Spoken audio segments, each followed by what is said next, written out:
Mesdames et messieurs, bienvenue à Metro News. Tout de suite, les titres de l'actualité. Le chef de l'État haïtien se présente comme seul capable de lutter contre la corruption en Haïti. Jovenel Moïse en veut pour preuve le coût d'un kilomètre d'asphalte qui est passé de 1 500 000 à 100 000 $ américains sous son administration. Le président lance une mise en garde contre tous ceux qui voudraient utiliser cette lutte pour faire la chasse aux sorcières. Il a tenu ses propos lors de sa dernière émission Parole Changement. Attaque armée sur la route de Bourdon. 3 bandits à motocyclette ont agressé ce mercredi 2 personnes à bord de leur véhicule. Les 2 victimes, apparemment un couple dont la femme est enceinte, ont été transportées d'urgence à l'hôpital avant même l'arrivée de la police nationale. La PNH a interpellé 2 suspects dans le cadre de ce dossier. Le Parlement haïtien peine à désigner ses 3 représentants au sein du Conseil électoral permanent. La commission bicamérale ne peut toujours pas soumettre son rapport. Ses membres sont divisés. Et puis dans le culturel, au niveau international, la vedette française du rock Johnny Hallyday est morte mardi soir. Le chanteur de 74 ans s'est éteint après avoir lutté contre un cancer du poumon.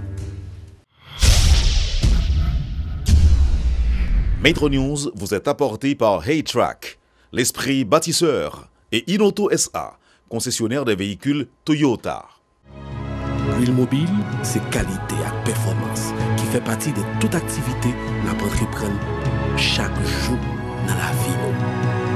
Dans le développement de la société, quel que soit le domaine ou évoluer, l'huile mobile toujours garantit bon fonctionnement moteur, tout appareil, à toute machine.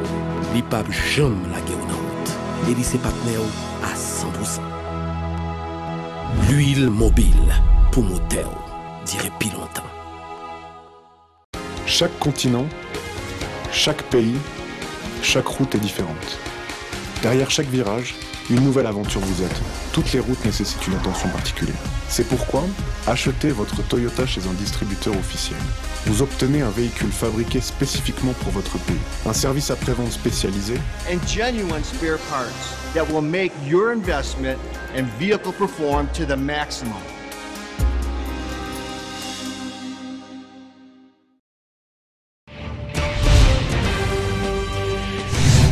Trois bandits à motocyclette ont attaqué ce mercredi matin 2 personnes à bord de leur véhicule sur la route de Bourdon.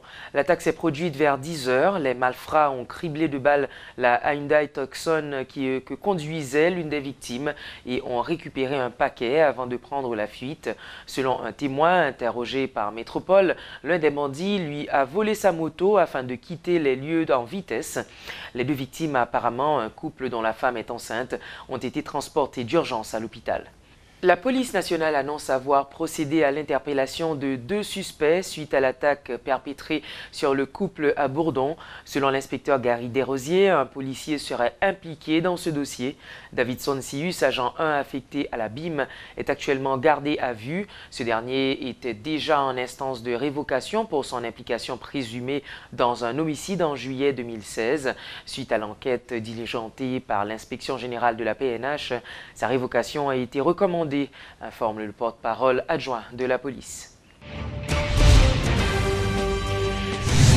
Le chef de l'État s'est une nouvelle fois présenté comme le seul recours pour lutter frontalement contre la corruption. Jovenel Moïse dit détenir la clé pour éradiquer ce fléau dans son émission Parole Changement, diffusée dimanche. À cette occasion, le président de la République a dénoncé la corruption comme le principal mal rongeant la société et l'État haïtien. Je dis, c'est un coup nous, dans ce problème, il y a des gens pour ramasser. Mais tous les 5 problèmes, c'est moi qui te dis, c'est moi qui ai une solution pour 5 problèmes. Pas personne qui a une solution pour 5 problèmes. C'est dans la même solution. Solution 5 problèmes. 5 problèmes, premier c'est corruption, deuxième c'est corruption, troisième c'est corruption, quatrième c'est corruption, cinquième c'est corruption. C'est dans le même lieu. C'est dans le même lieu. Long kilomètre asphalte quitté 1 200 000, 1 500 000, descend à 100 000. C'est dans le même résultat, résoudre le problème de corruption. Là que le pays a, où il y a des gens qui ont touché, et puis il y aurait des contractuels inactifs. Je dis à découvrir, c'est la même solution. L'État, il y a 23 000 chèques zombies là-dedans, des nègres, chaque mois pour ton lot l'argent, dans sac la caillou, je dis à me couper ça. C'est dans même lieu lutte contre la corruption. Lutte contre la corruption, c'est pas une lutte pour nous faire chasse aux sorcières, c'est pas une lutte pour nous faire persécution politique, c'est pas une lutte pour nous faire mentir sur le monde. C'est une lutte pour nous faire l'argent l'État arrêter pour faire travail par là, travail peuple là. Cette histoire, moun sorti pour passer sous côté, à virer lutte m'a mené moi-même contre la corruption. Lutte là, c'est droite pour aller. L'argent l'État, j'en nous dis, il n'est pas là pour faire travail pour yon moun. L'argent l'État, il n'est pas là pour faire travail pour yon groupe moun. L'argent l'État, il est là pour faire travail pour tout le monde. Les 3 représentants du Parlement au Conseil électoral provisoire ne sont toujours pas connus malgré les promesses faites récemment par le président du Sénat. Le rapport de la commission bicamérale chargée d'étudier les dossiers des candidats est dans l'impasse. Entre-temps, les membres de cette structure sont divisés. Le député Sinal Bertrand accuse ses collègues de vouloir imposer leurs propres représentants. KEP n'a pas existé encore, je ne dis pas. Et même s'il t'a existé, il faut que démissionné pour l'inscrire dans le KEP et permanent. Et ça pas fait, nous dit, moi informé nation et Jean majorité a travaillé dans la commission bicamérale là, moi informé sénateur et Yuri Latorti qui est président de l'Assemblée nationale là, avant de faire déclaration, moi informé vice-président qui est député Scholzer. Moi t'ai indexé dans le premier temps et sénatrice Norla qui c'est sénatrice Dieudonne, il dit il a même position avec il pas au courant de situation ça.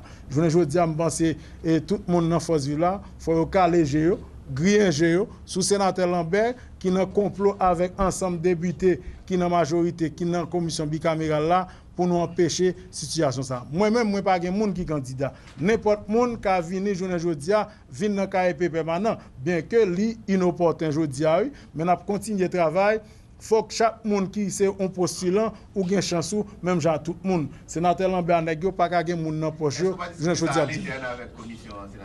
Commission pas invité, chaque fois réuni, yo pas invité du tout, yo pas mettre au courant alors que c'est moi qui kaba commission ça légitimité parce que c'est seulement dans l'opposition qui c'est membre là-dedans. Sénateur te pensé avec majorité que c'est en 10 moun et est-ce qu'il y a tel dossier, il dit oui et pour on fait rapport. Moi me dit non, c'est pas ça, faut aller enquêter sur chaque monde. Et son espace moi créé pour tout l'autre postulant yo pour une chance pas yo parce que pour nous retirer nèg qui n'empoche pas les nationales yo.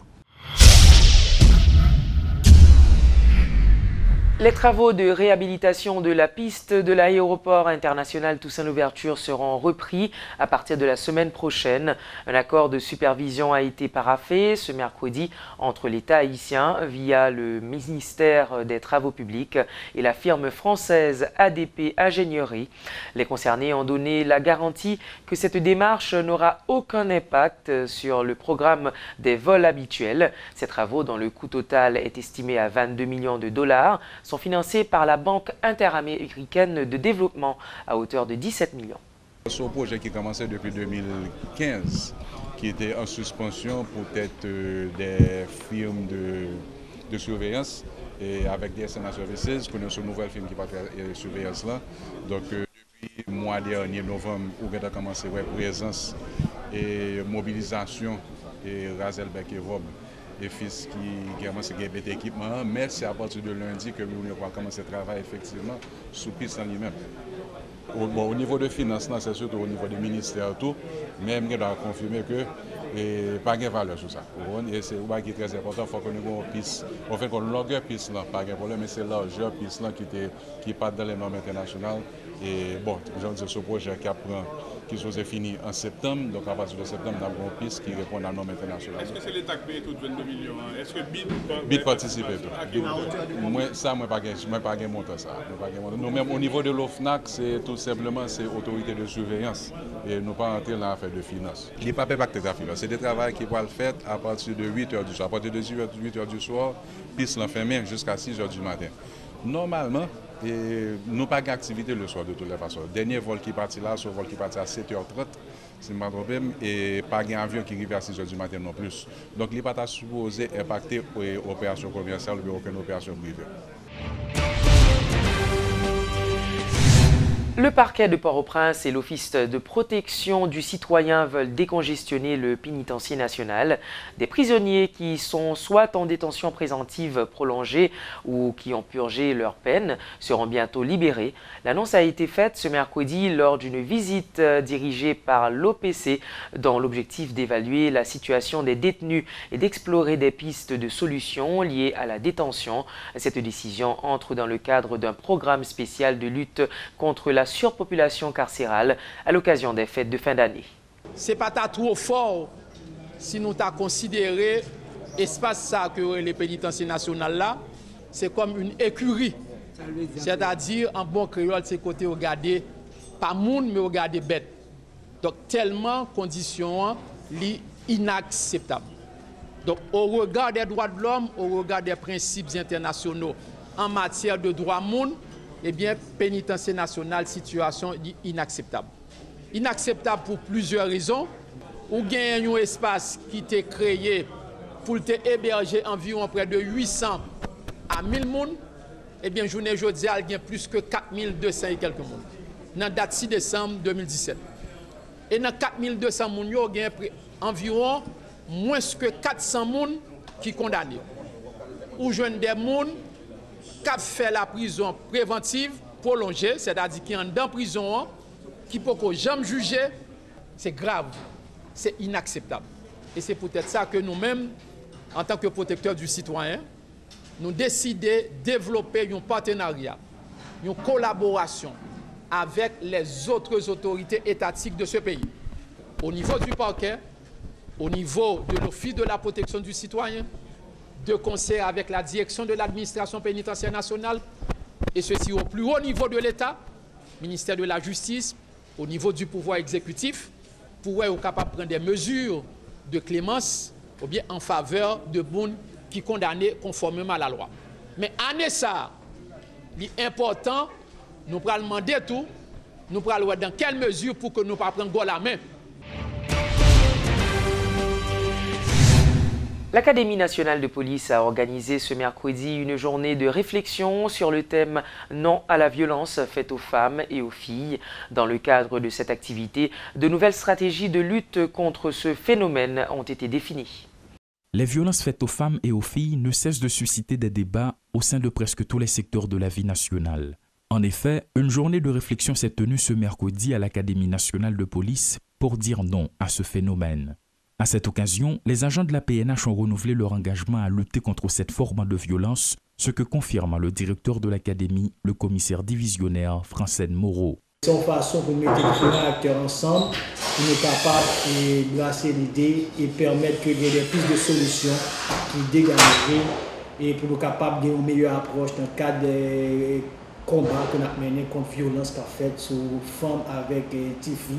Au terme de cette activité, les assises de la journée seront compilées dans un procès verbal. Ce document administratif permettra de définir les nouvelles stratégies qui seront adoptées par la PNH. Pour nous capables, au sein de l'Académie, Alchita, à travers une analyse de documentation, de rapport qui a sorti dans la journée, pour nous dégager des stratégies d'action, pour nous permettre que la police, le travail à mener pour capable lutter contre la violence, capable d'avoir une idée beaucoup plus claire, plus précise, quant à la problématique et les moyens à utiliser pour faire face au problème, pour pouvoir apporter des solutions à la population. Nul n'est au-dessus de la loi. Simple citoyen ou agent de la PNH, en cas de violence faite aux femmes et aux filles, la loi est une pour tous, selon le commissaire divisionnaire. À cet effet, si un policier sera coupable de telles violences, quels sont les recours des victimes?